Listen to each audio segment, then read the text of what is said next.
যে ক্রমাগত হামলা, ষড়যন্ত্র এবং অপতৎপরতা চলমান রয়েছে, সরকারের পক্ষ থেকে উপযুক্ত কোনো ব্যবস্থা আসলে নেওয়া হয়নি।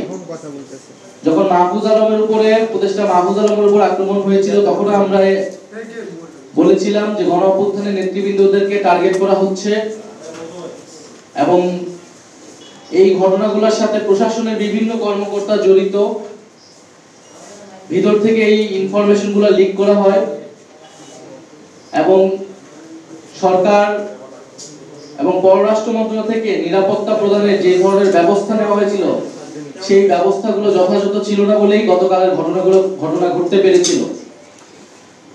ফলে আমরা নিন্দা এবং প্রতিবাদ জানাচ্ছি এবং সরকার এবং পররাষ্ট্র উপদেষ্টার কাছে জবাবদিহিতা চাইছি যে সরকার তার সফর সঙ্গী হিসেবে, ডক্টর ইউনূস তার সফর সঙ্গী হিসেবে রাজনৈতিক নেতৃবৃন্দদের নিয়ে গেলেন, সেখানে আমাদের যাওয়ার কথা ছিল না। প্রধান উপদেষ্টা ডক্টর মোহাম্মদ ইউনূসের আহ্বানেই আমরা রাজি হয়েছিলাম। সেখানে তাদের সম্পূর্ণ নিরাপত্তা এবং সম্মান নিশ্চিত করার দায়িত্ব ছিল সরকার এবং প্রশাসনের, সেটি করতে তারা ব্যর্থ হয়েছে। দ্বিতীয়ত, এটি কোনো বিচ্ছিন্ন ঘটনা নয়। আওয়ামী লীগ, ফ্যাসিস্ট আওয়ামী লীগ যে নানা তৎপরতা দেশে এবং বিদেশে করতেছে,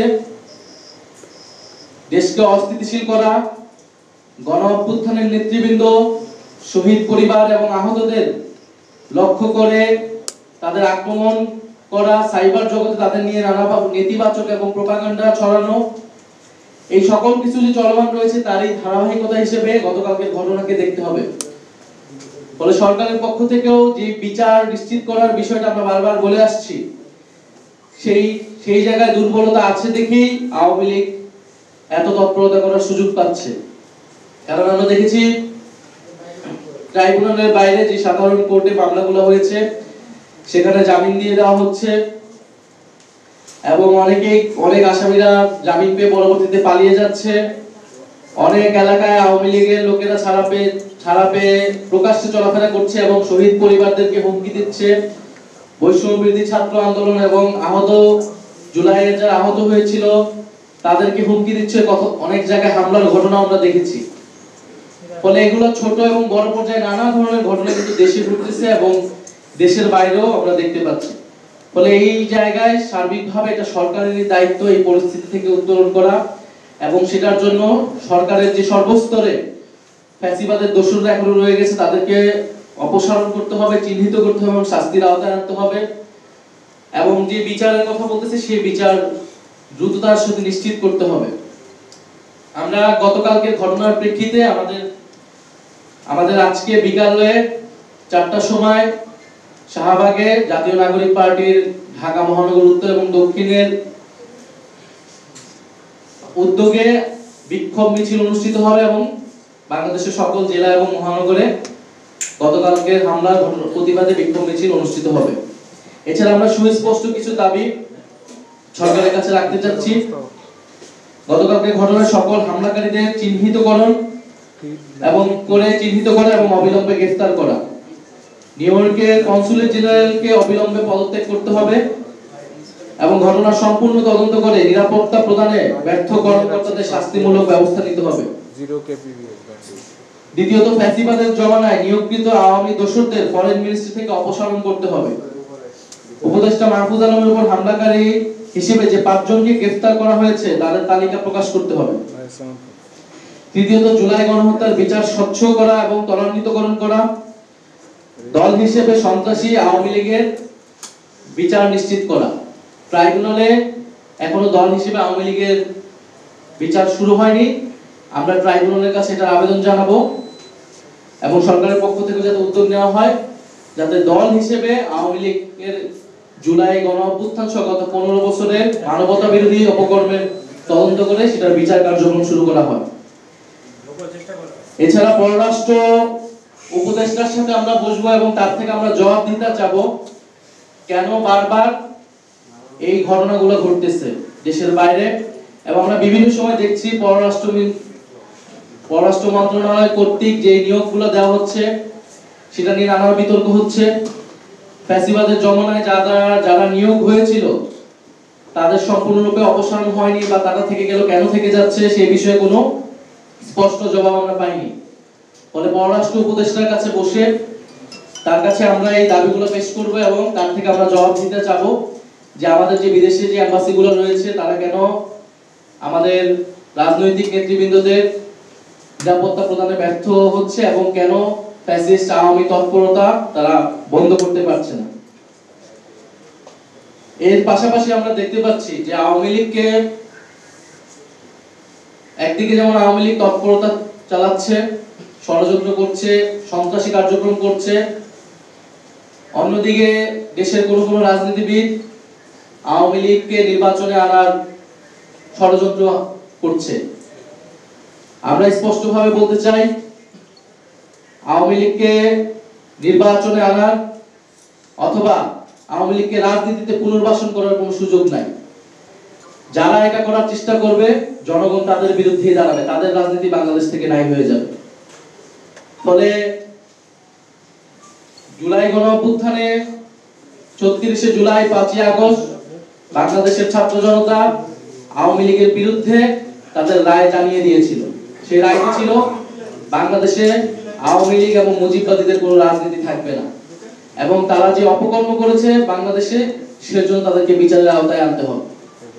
ফলে সেই জায়গায় আমি আহ্বান জানাবো ফ্যাসিবাদ বিরোধী সকল রাজনৈতিক পক্ষকে যাতে এই আওয়ামী লীগ প্রশ্নে, মুজিববাদ প্রশ্নে আমরা সবাই এক থাকি, বিচারের মাধ্যমে আমরা যাতে তাদের রাজনৈতিক ফয়সালা করতে পারি এবং আওয়ামী লীগকে পুনর্বাসনের, আওয়ামী লীগের ষড়যন্ত্র করার, দেশকে অস্থিতিশীল করার সকল ষড়যন্ত্র আমরা যাতে ঐক্যবদ্ধভাবে রুখে দিতে পারি। জাতীয় নাগরিক পার্টির মুখ্য সমন্বয়ক নাসিরউদ্দিন পাটোয়ারি কিন্তু সেদিন নির্বাচন কমিশনে গিয়ে বলেছেন যে শাপলা প্রতীক না দেবার কোনো আইনগত যুক্তি তারা নির্বাচন কমিশন আমাদেরকে দেখাতে পারেনি। ফলে আমরা এখন পর্যন্ত শাপলা প্রতীকে অটল আছি। নির্বাচন কমিশন আনুষ্ঠানিকভাবে এই বিষয়ে সিদ্ধান্ত নিলে আমরা আমাদের চূড়ান্ত প্রতিক্রিয়া জানাবো। দ্বিতীয়ত হচ্ছে গণ অধিকার পরিষদের সাথে যেটা সংযুক্তির বিষয়টা, সেটা আমরা বলেছি সেটা আলোচনার পর্যায়ে রয়েছে। সেই বিষয়ে কোনো সিদ্ধান্ত হলে আমরা আনুষ্ঠানিকভাবে আপনাদেরকে জানাবো।